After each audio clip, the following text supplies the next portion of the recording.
քաղաքացիական պայմանագիր խմբակցության անունից ձայնադրվում է խմբակցության ղեկավար Հայկ Կոնջորյանին, համեցեք պարոն Կոնջորյան։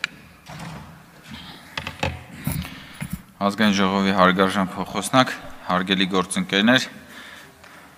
ես պիտի արձագանքեմ մի շարք ելույթների, որոնք հնչեցին այս ամբիոնից, բայց իհարկե կարմիր թելով անցնում է ընդդիմության կողմից խաղաղության օրակարգի էլի տորպեդահարումը եւ իսկապես շատ ցցուն է էլի այդ դրսևորումը պարոն Մինասյան, որ կոնկրետ շատ հստակ ծրագրված կերպով տորպեդահարում եք խաղաղության գործընթացը։ Եվ հնարավոր չի չնկատել այն փոփոխությունները, որոնք որ տեղի են ունենում եւ տեղի են ունեցել վերջին տարիների ընթացքում։ Բայց երբ որ մենք ձեզ գալիս եւ ասում ենք, որ դուք դրական օրակարգերի թշնամին եք, եւ ասում ենք, որ դուք Հայաստանում ցանկացած դրական օրակարգ բան եք անում, փորձում եք նսեմացնել, ասում եք, չէ, նեղանում եք եւ այլն, բայց իրականում տենց է ժողովուրդ։ Տպավորությունը ոնց որ այն որ վամպիրներին բանը լույս անգնում վրները բան են անում, չէ՞, սկսում են այսահարվել, մեզ խաղաղություն բառն է։ Լույսի պես հենց ընկնում անդիմության վրա, անդիմությունը այսահարվում է։ Հենց խաղաղություն բառը ասում ես, խաղաղություն բառը հենց ասում ես, միանգամից ցնցումների մեջ են ընկնում այդ խաղաղություն բառից։ Բանը ու այն աստիճան, որ նույնիսկ արդեն առանց բանի, այսպես ներքին դիսկոմֆորտի եք դուք Հայաստանին սկսում մեղադրել պատերազմ հրահրելու մեջ։ Լիլիթ Գալստյանն ասում է, որ ձեր քաղաքականության արդյունքում Հայաստանը դիրքավորվել է որպես օկուպանտ։ Ձեր 3 նախագահները, որոնց որ դուք համարում եք հաղթած նախագահներ, 3-ն էլ Հայաստանի դեմ ըստ էության սուտ մատնություն են արել։ Չէ։ Գուցե ձեր պարոն Նազարյան։ 3 Հայաստանի Հանրապետության 3 նախագահները՝ Լևոն Տեր-Պետրոսյան, Ռոբերտ Քոչարյան, Սերժ Սարգսյան, սուտ մատնություն են կատարել Հայաստանի Հանրապետության դեմ, 3-ն էլ ըստ էության մեղադրելով Հայաստանի Հանրապետությանը պատերազմ սկսելու մեջ։ Ինչ է սա, ժողովուրդ։ Եվ դուք հետո գալիս եք ասում եք մեր 3 հաղթած նախագահները։ Ոնց կարող են հաղթող նախագահները, հաղթած նախագահները Հայաստանի Հանրապետությանը մեղադրեն պատերազմ սկսելու մեջ եւ սուտ մատնություն իրականացնեն Հայաստանի Հանրապետության դեմ։ Կամ բանը, պարոն Մինասյան, նաև դուք կարծեմ ասեցիք, որ ասում եք լավ է, որ դաշնակցության մասին խոսում եք, դաշնակցությանը բան եք անում վերլուծում, իհարկե, որովհետև բազմաթիվ անգամ ասել ենք, որ հայ քաղաքական մտքի մեջ վերջին 100-ամյակի ընթացքում դոմինանտը եղել է դաշնակցականությունը։ Եվ ես անձամբ նաև մի քիչ ուրիշ բառապաշարով միշտ ասել եմ, որ դա այսօրվա իրականության մեջ 21-րդ դարում 2025 թվականին դա քաղաքական հայդուկություն է եւ դուք միշտ ասում եք եք ասում եւ այլն, բայց նայեք, ախր պրոբլեմն է նա, որ դա պրոբլեմը գիտեք որն է, որ դաշնակցության այդ ավանդական ընկալումը, որը որ դուք չեք փորձում մի քիչ բան անել, ինքնահայեցման միջոցով update անել։ Այդ ավանդական ընկալման մեջ կոնֆլիկտը պետք է հասկանում եք, կոնֆլիկտը անհրաժեշտություն է, որովհետեւ պիտի լինի կոնֆլիկտ, որի պայմաններում դու ազատագրվես անընդհատ։ Պիտի դու լինես կապանքների մեջ, որպեսզի դու ազատագրման հավերժական փնտրտուքի եւ պայքարի մեջ լինես։ Հենց որ դու ասում ենք, որ վերջ, այլևս խաղաղություն է, ձեր ինքնությունը փլվում է, պարոն Մինասյան։ Այդ է խնդրեմը, որ դուք ասում եք, դուք մեզանից գողանում եք մեր ինքնությունը, ստացվում է, որ խաղաղությունը ձեզանից գողանում է ձեր ինքնությունը, որովհետեւ ձեր ինքնությունը կոնֆլիկտն է։ Որովհետեւ հենց այդ եմ ասում, որ դուք հիմա գալիս եք 2025 թվականին սուրը ճոճելով խաղաղության դեմ կռիվ եք տալի եւ դա քաղաքական հայդուկության վառ օրինակ է։ Ձեր սուրը դրեք Պատյանը, պարոն Մինասյան, այլևս ձեր կռիվն ավարտված է։ Ձեր կռիվը եթե անգամ ունեցել եք, եղել է ուրիշ ժամանակներ, ուրիշ իշխանությունների դեմ, բայց նույնիսկ դաշնակցության դասականներն են ընդունել, որ այնուամենայնիվ պետք է գնալ ինքնահայեցման ճանապարհով։ Ես օրեր առաջ Քաջազնունու հայտնի գրքից մեջբերում արեցի։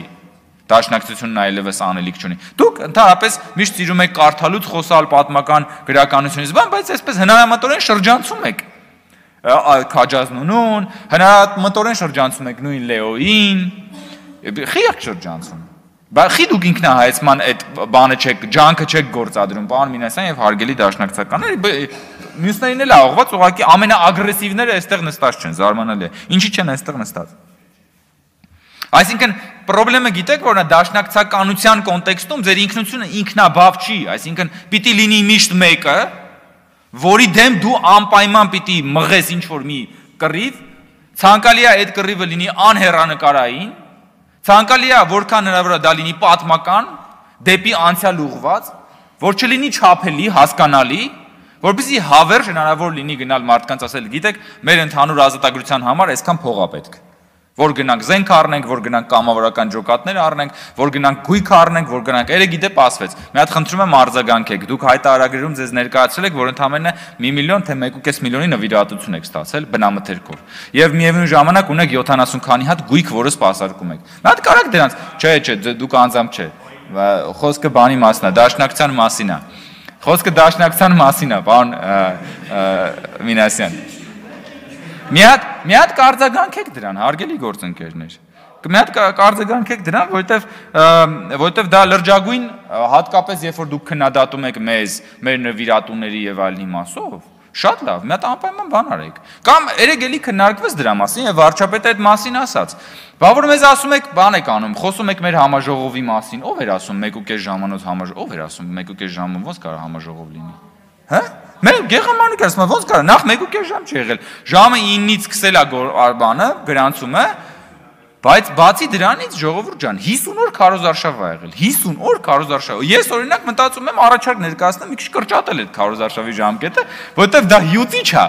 50 օր քարոզարշավ ենք մենք արել ամբողջ հանրապետությունում գնալով մեր ընտրական տեղամասեր եւ այլն, հետո բուն process-ը բացի քվեարկությունից բնականաբար, որը պիտի լինի գախնի։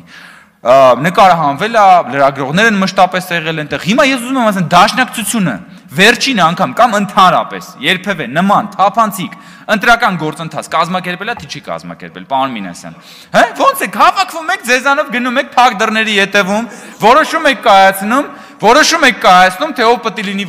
ովքեր են իրանց ընտրում։ Ինչու են ընտրում այդ մարդկանց։ Ինչ մանդատ եք դուք իրականացնում։ Դուք եւ միայն դուք չէ։ Քիչ թե շատ Հայաստանի կուսակցությունների մեջ այն եղած ավանդական եւ ոչ այնքան ավանդական, քիչ թե շատ որ մի քիչ կուսակցության նման ինչ որ մի հատ բան կա, էլի դաշնակցության մեջ է։ Չնայած իմ կարծիքով դուք ավելի շատ վերածվել եք աղանդավորական խմբակի եւ երբեմն մի քիչ նաեւ գնում է դեպի արդեն վտանգավոր, ուրեմն եզրագծին է հասնում, որովհետեւ դուք չունեք այդ ինքնահայեցումը, հարգելի գործընկերներ, որովհետեւ չունեք ինքնահայեցումը։ Էլի ասել եմ մի անգամ, որովհետեւ դուք մտածում եք, որ դուք ի սկզբանե եւ վերջնականորեն տրված դուք կատարյալ եք, հասկանում եք։ Այսինքն դուք կատարյալ եք, դուք ձեր կատարելության մեջ էլ, այսինքն sense վախճանված եք արդեն այդպիսին, այսինքն դուք այնքան կատարյալ եք, որ դուք զարգանալու տեղ չունեք։ Բայց ասենք հանգուցյալները չունեն զարգանալու տեղ, մեկ էլ դաշնակցությունը եթե տենց ստացվի։ Մի հատ կարող է դուք էլ ինքնահայեցում անեք։ Կարող է դուք էլ ասեք, լավ, մի րոպե, մենք ինչ է սխալ արեցինք, որ մենք ունեցանք այս բաները։ Քաջազնունին ի պատիվ իրեն 1923 թվականին այդ ինքնահայեցումը անում է։ Բայց խի օրինակ Քաջազնունի, որ Քաջազնունի է անում է, Գեղամ Մանուկյանը խի չի անում է, 120 տարի անց խի չի անում։ Հա? Ասում է ինչ եք ասում, Քաջազնունի վարչապետ էր դրա համար էր անում։ Պարոն Մինասյան, դուք էլ գիտեք, որ ես ճիշտ եմ ասում։ Դուք էլ գիտեք, եւ դուք մտովի զինաթափվել եք արդեն այդտեղ նստած, որովհետեւ գիտեք, որ ես ճիշտ եմ ասում։ Եվ ես առաջարկում եմ, որ դուք այս թեմայով անպայման զրույց ունենաք ձեր կուսակցության ներսում եւ ասեք, որ չի կարելի այսպես այլևս, ժողովուրդ ջան։ Ծիծաղում եք, բայց իրականում այդքան էլ ծիծաղելու չի, հարգելի գործընկերներ, որովհետեւ նորից եմ ասում, այն խաղաղության գործ մենք այսօր նաեւ ունենալու ենք ազգային ժողովի արտահերթ նիստ, ազգային ժողովի հայտարարության ընդունման կապակցությամբ ես նախ հորդորում եմ մեր ընդդիմությանը մասնակցել այդ նիստին, պարոն Մինասյան եւ հարգելի գործընկերներ, մասնակցեք այդ նիստին եւ եկեք մի հատ ձեր հարցադրումները անեք, եկեք խոսանք տենանք այդ ինչ խնդիր դուք ունեք խաղաղության հետ, որովհետեւ կոնկրետ ես ասում եմ, դուք պատերազմ եք հայտարարել խաղաղությանը, որովհետեւ երբ որ կոնֆլիկտը հանում ես, դուք գաղափարապես այլևս չեք կարողանում ձեր գոյության իմաստը կորումը հասկանում եք, դրա համար դուք հիմա էլ ասում եք 4-րդ հանրապետությունը Նախ 4-րդ հանրապետության մասով որևէ իրավական խնդիր չի առաջանում, եւ դրա մասին բազմաթիվ անգամ ուրեմն խոսելու առիթներ կունենանք, եւ քաղաքացիական պայմանագիր կուսակցության համաժողովը հռչակել է, որ 4-րդ հանրապետության ստեղծումը համարում է որպես առաջիկա կարևորագույն ռազմավարական անելիք, Եվ բնականաբար դրա մասին դեռ մենք շատ ենք խոսելու, բայց այդ խոսակցությունը չի կարող չաղերսվել խաղաղության հետ, որովհետև ամենագլխավոր կոմպոնենտը երրորդ հանրապետության գլխավոր ուրեմն բաղադրիչը, որ դուք դրել եք այդ հանրապետության ներքո, դա եղել է կոնֆլիկտը, որովհետև կոնֆլիկտագեն է եղել այդ ամենը, որովհետև կոնֆլիկտից դուրս Հայաստանի Հանրապետությունը դուք չեք պատկերացրել։ Հիմա մենք ասում ենք, որ կոնֆլիկտը մնացել է անցյալում, որ հաստատվել է խաղաղություն, այդ խաղաղությունը մի օրում չի կայացվելու, այդ խաղաղությունը մենք բոլորով պիտի կառուցենք եւ դա ջանք ու ճանապարհ է պահանջում, եւ ես բնականաբար ձեզ նաեւ առաջարկում եմ, որ գաք մասնակցեք արտահերթ նիստին ու այդտեղ ավելի կոնկրետ քննարկենք այդ հարցը։ Շնորհակալություն։ Հարգելի գործընկերներ, այժմ ձայնը տրվում է Նարեկ Բաբայանին, Հաշվիչ հանձնախմբի նախագահ, կոռուպցիայի կանխարգելման հանձնաժողովի անդամի քվեարկության տեղը, ժամը, կարգը ներկայացնելու համար համեցեք։